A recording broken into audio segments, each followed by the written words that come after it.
This is a Religica production. Religica.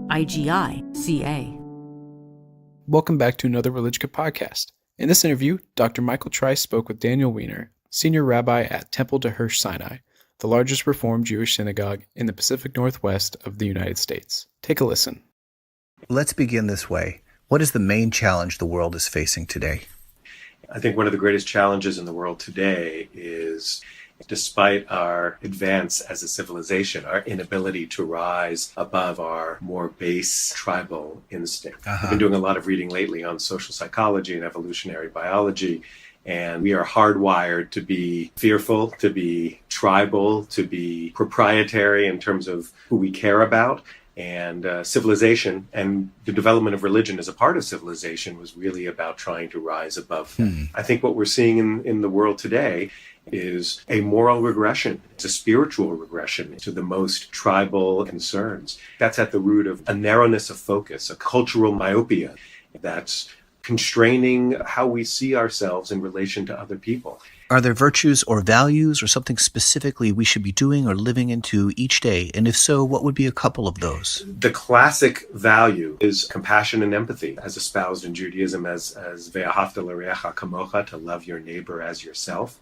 That notion of regarding another in the way that you would want to be regarded, to extend oneself psychically and imaginatively into the condition and the situation of another. What do you mean?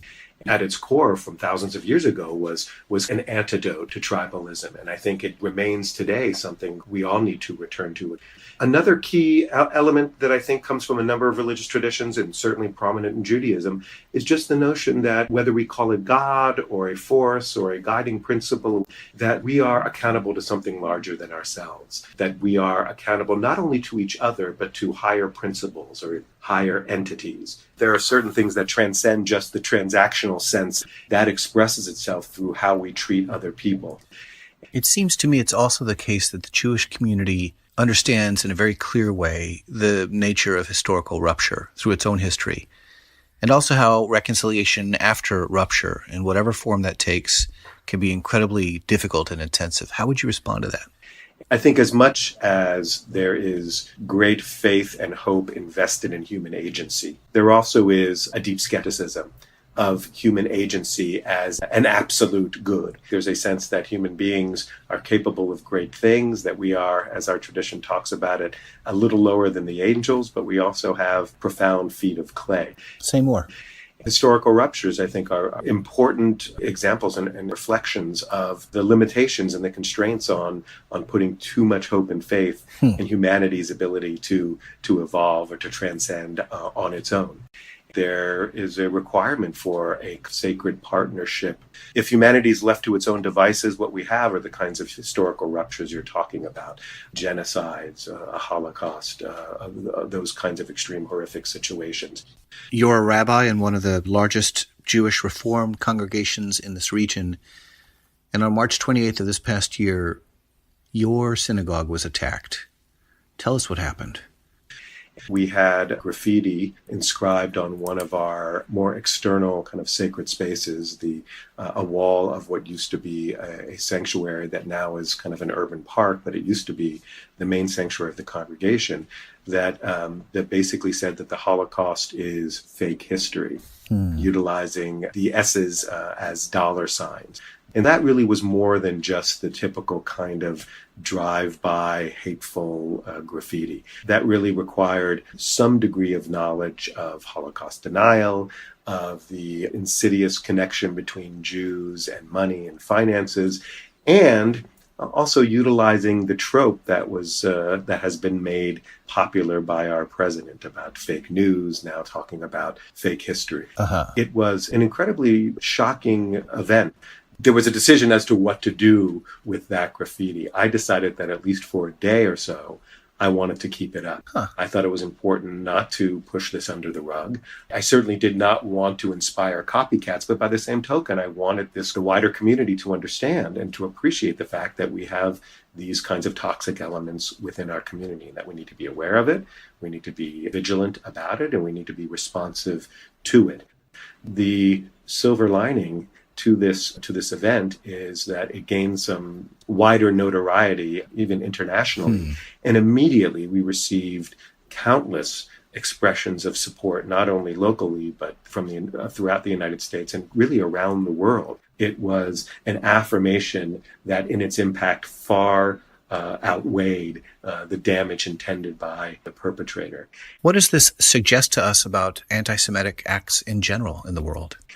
Anti-Semitic acts, according to the Anti-Defamation League, have gone up 85% since last January.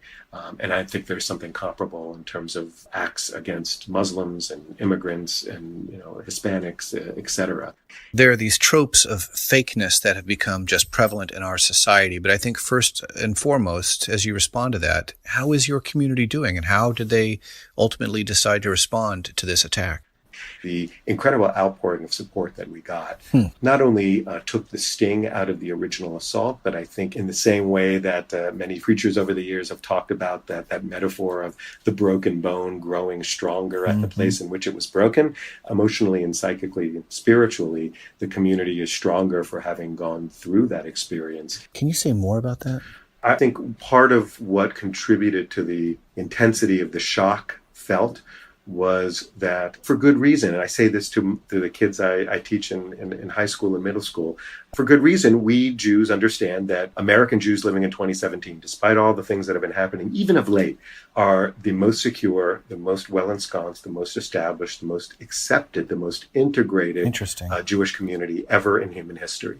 And a lot of that is due, obviously, to the blessings of America and what America, in terms of its highest ideals, espouses. Right. The notion of fakeness is really more insidious in the sense that in all manners in which it is used, it is an assault on truth and an assault on reality.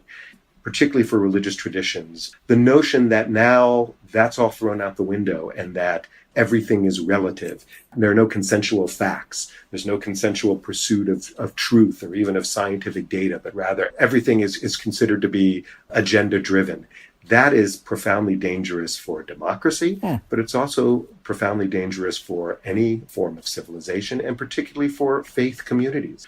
I mean, there's a concept in Judaism that, human beings have one foot in each realm. We have one foot in the realm of the Mammalian and of the earthly, and we have another foot in the realm of the divine. But we have to utilize the material elements of ourselves as a mechanism to bring about holiness.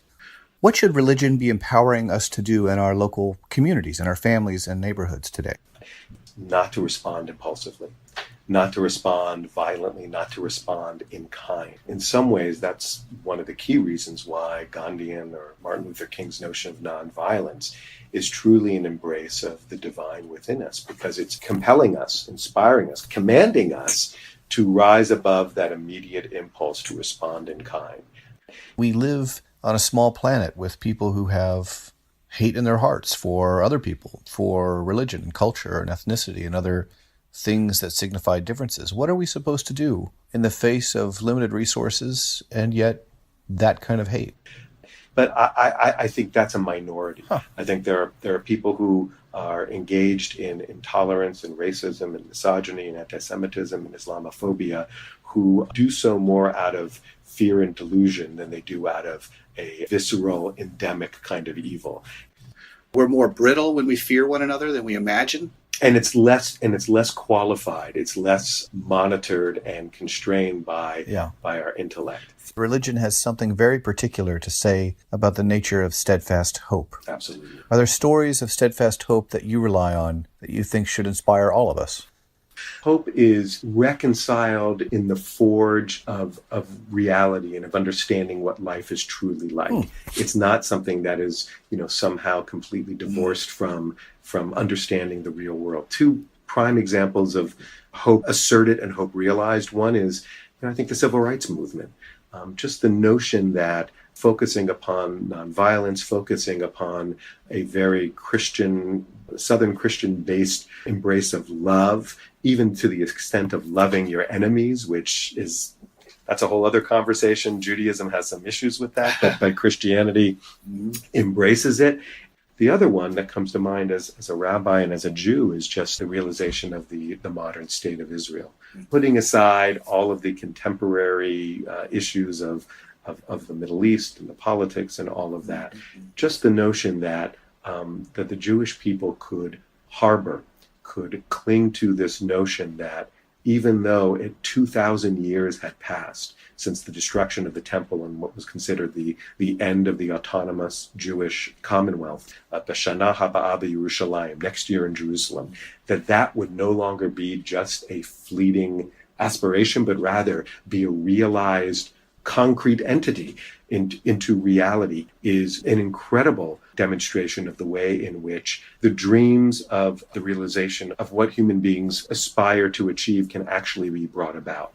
Hope is a refuge that each of us needs, each of us requires in order to thrive in the world. And we know from United Nations statistics that in the next 30 years we can anticipate more environmental immigrants, more displaced persons, more people feeling like they don't have a refuge to call home in the world.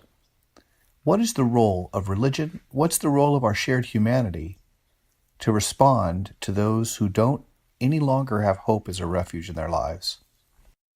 In some ways, I feel like letting that lie out as a rhetorical question, because I think the question itself is evocative, if not of answers, then certainly of a more concerted need to respond, right, and not to just say, out of sight, this is so distant from me. Yeah. I really can't get engaged. I think religious communities in particular must be at the forefront of efforts to welcome refugees. I mean, what do we call the movement of seeking to defend and to house and to protect refugees? We call it the sanctuary movement or sanctuary cities. What does sanctuary mean? Sanctuary means providing a safe refuge for individuals. I mean, sanctuary is that intersection between God and humanity. 36 times in the Torah, it talks about welcoming the stranger, not because it's just a nice thing to do, but because it's ultimately the national expression of love your neighbor as yourself. It says in the Torah specifically, why is it that you welcome the stranger? Why is it that you defend those who have the least number of advocates and defenders in a society, the poor, the widow, the orphan, and the stranger? It's because we were strangers in the land of Egypt. We all know what it's like to feel alien. We all know what it's like, whether we do so currently or our ancestors did at some time. We know what it's like to feel powerless, to be on the margins. You've been listening to Religica. Visit us at www.religica.org.